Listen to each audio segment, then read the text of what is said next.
I have reviewed 17,000 anomalous contacts in my career. I have logged neutron star collisions, rogue planetoids, and the slow death screams of dying suns. I have sat at this monitoring post for 40 years, watching the cold dark of space with patience that my species is known for across the conclave. Nothing surprises me anymore. That is what I told myself on the night everything changed. My name is Velithar. I am a senior signal analyst aboard the conclave monitoring station VN Castle, positioned at the edge of the outer reach where the stars grow thin and the silence grows heavy. My kind, the Keth, are built for this work. We are calm. We are methodical. Our secondary hearts beat slow and steady, even when others panic. 40 years of service had only deepened that stillness in me. Until the alarm came. It did not sound like other alarms. Every sensor array on VN Castle lit at once, a wall of red across every screen in the monitoring hall. My junior analysts froze at their stations, looking to me the way young creatures always look to older ones when something exceeds their understanding. I rose from my chair slowly, the way I always do, and walked to the central display. I read the data once. Then I read it again. The object was enormous. Hull geometry analysis placed it at roughly the size of a small moon. It was moving at a speed just below the upper theoretical limit of fold drive technology, which should have been impossible for anything that large. It carried no transponder signal. It sent no identification beacon. When my team broadcast the standard conclave hail across 17 frequencies, the dark simply swallowed our words and gave nothing back. I pulled up the shape analysis and felt something I had not felt in decades: unease. The hull was built with bilateral symmetry, sharp angles, and weapon hardpoints, arranged in overlapping patterns that left no approach vector unguarded. Every surface, every angle, every structural choice had been made with a single purpose in mind. This vessel had not been designed for exploration. It had not been designed for trade or diplomacy or scientific survey. It had been designed to destroy other ships completely and efficiently, and the engineers who built it had clearly been very good at their work. I ran the xenographic hull geometry database. The conclave AI took 3.2 seconds to return a result. That is a long time for our systems, long enough for the silence in the monitoring hall to become its own kind of noise. The result came back with a single red flag. Human origin confirmed. I sat very still for a moment. Then I opened a channel to Admiral Sarath's quarters. I did not apologize for waking him. Some things require no apology. While I waited for the Admiral, I found myself doing what analysts do in moments of uncertainty. I reviewed what we knew. I went back to the beginning, to the files, to the history, to the strange and complicated story of the species that had just appeared on my screens like a ghost walking out of a wall. Humans had joined the conclave 80 years ago. Their arrival had been, to put it gently, not what anyone expected. Every other species in the conclave had made first contact in an organized fashion, with designated diplomatic vessels and rehearsed speeches and carefully prepared cultural exchange packages. Humans arrived in a modified cargo hauler, 3 delegates arguing with each other about something called a seating arrangement, carrying a gift basket of food items that 2 conclave species were mildly allergic to. They were loud, they were disorganized, they contradicted each other in open sessions. They asked questions that were considered rude and laughed at things that were not jokes. And yet, they were the only species in recorded history to have nearly destroyed their own planet and survived it. Not just survived, but used the experience as fuel. Within 2 centuries of their first serious environmental catastrophe, they had industrialized space, extended their lifespan by decades, and developed a full-drive engine through what one conclave physicist called an approach to physics that can only be described as aggressive optimism. They brought ideas the conclave had no words for. Concepts like spite infrastructure, which meant building something purely to prove someone wrong, or strategic ambiguity, which meant letting your enemies argue with each other about what you were planning while you simply continued planning it. The conclave assigned them the outer reach. It seemed logical at the time. The outer reach was a wide band of space considered too unstable, too resource-poor, and too dangerous for any civilized species to settle comfortably. It was a buffer zone, essentially, a place to put a new member that needed watching. Humans called it a project. They moved in by the billions. For 80 years they had been quiet. The conclave received their trade reports, their census filings, their occasional requests for infrastructure support that were always declined due to budgetary concerns. And then, gradually, even those communications had grown sparse. No one had sent a proper survey team to the outer reach in over 30 years. There had been reasons that made sense at the time. There are always reasons. We assumed they were struggling out there in the difficult dark. That was our first mistake. With humans, silence does not mean suffering. It means they are building something and do not want you to see it yet. The ship dropped out of fold space 200,000 kilometers from Vihen Castle at 1340 station time. I saw it on visual display and felt my secondary heart stutter for the first time in my professional memory. The vessel was black-hulled, angular, and covered in railgun batteries so dense they formed a kind of bristling skin across its surface. Point defense systems tracked in slow arcs like watchful eyes. Launch bay doors lined its belly in long rows. It was beautiful in the way that a storm is beautiful, in the way that power held at the edge of control is beautiful. Not because it is safe, but because it is completely, honestly what it is. The hull was scorched, deep burns across the port side, repair patches over a third of the visible surface, rough welds and mismatched plating that told the story of work done under pressure, in the field, with whatever was available. This ship had been in a serious fight, more than one. The scars were layered. The hail came through in standard conclave, spoken with a faint accent I had never heard before, a dialect from whatever corner of the outer reach this crew called home. The voice was a woman's, calm, unhurried, tired in the way that very deep tiredness sounds, past the point of dramatics. She asked for fuel, medical supplies, and a secure channel to the Conclave High Council.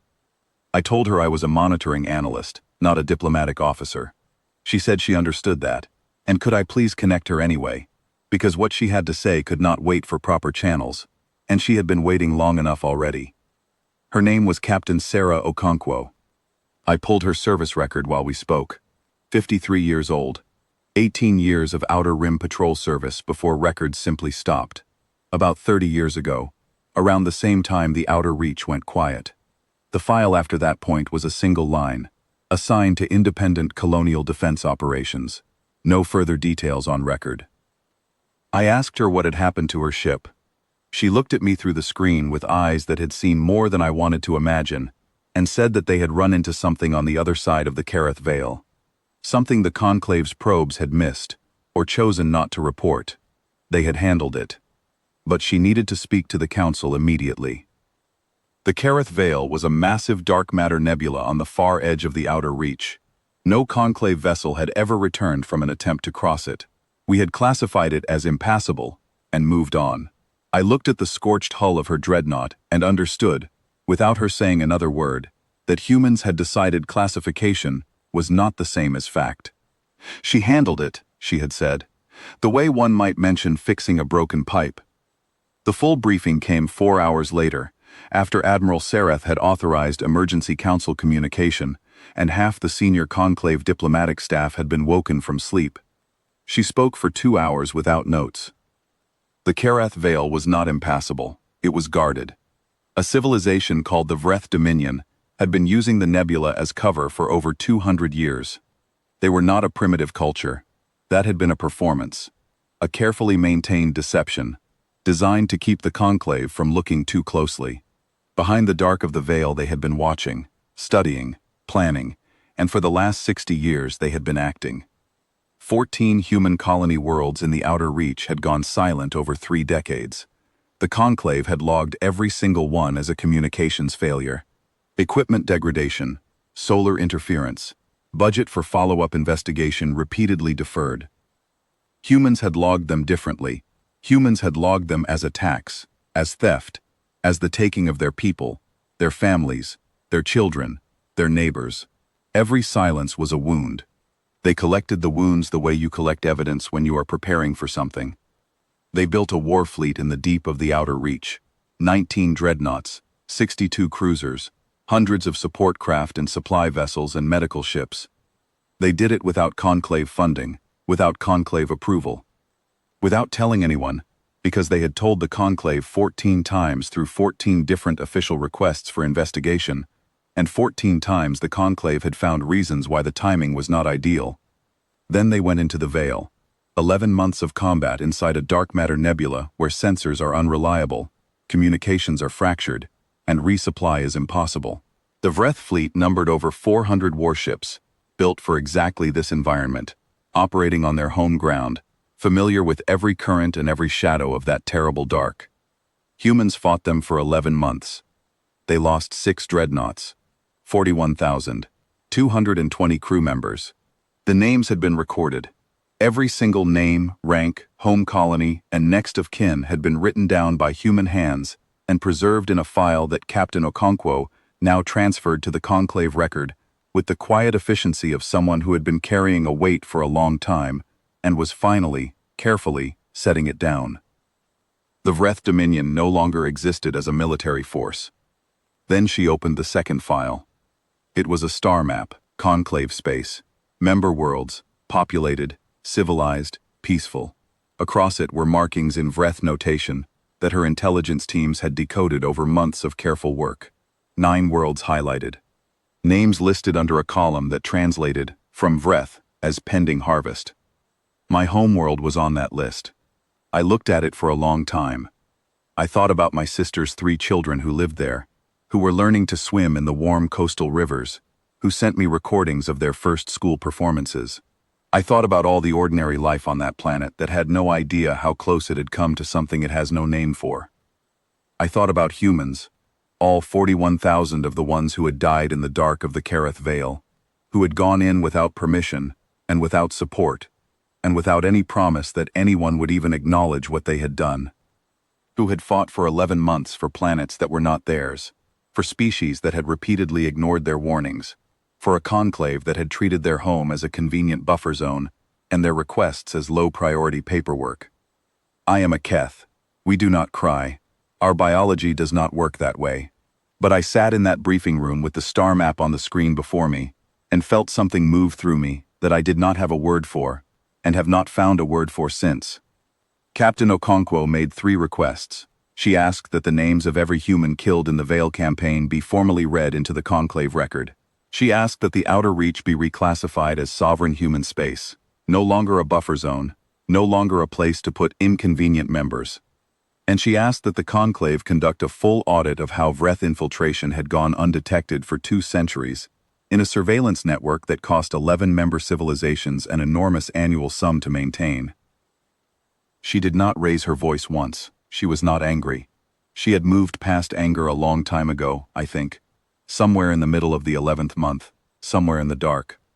What she was now was something quieter and more permanent. She was done asking nicely and had become the kind of person who simply states what needs to happen and waits. The council voted. Every measure passed without a single dissenting voice. That has happened only twice before in the recorded history of the conclave. The names were read aloud into the permanent record. It took over 3 hours. I watched her ship refuel and prepare to leave from the observation window of Veen Castle. The repair crews had done what they could in the time available, but she was still scarred, still rough-patched, still carrying the evidence of everything she had been through, written across her hull for anyone to read. A junior analyst stood beside me, a young Ossian on her first long posting, watching the dreadnought make its slow turn toward deep space. She asked me if humans were dangerous.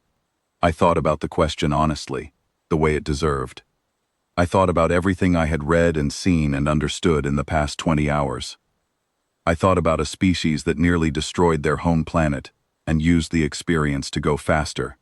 That fights for people who ignored them. That counts every name. That goes into impossible dark without asking permission, because they have already asked 14 times, and the answer was always not yet. I said that to us. No, they were not dangerous, never to us. I watched the dreadnought fold into the dark between the stars, and I said that I would not want to be whatever was waiting on the other side of their attention. I would not want that at all.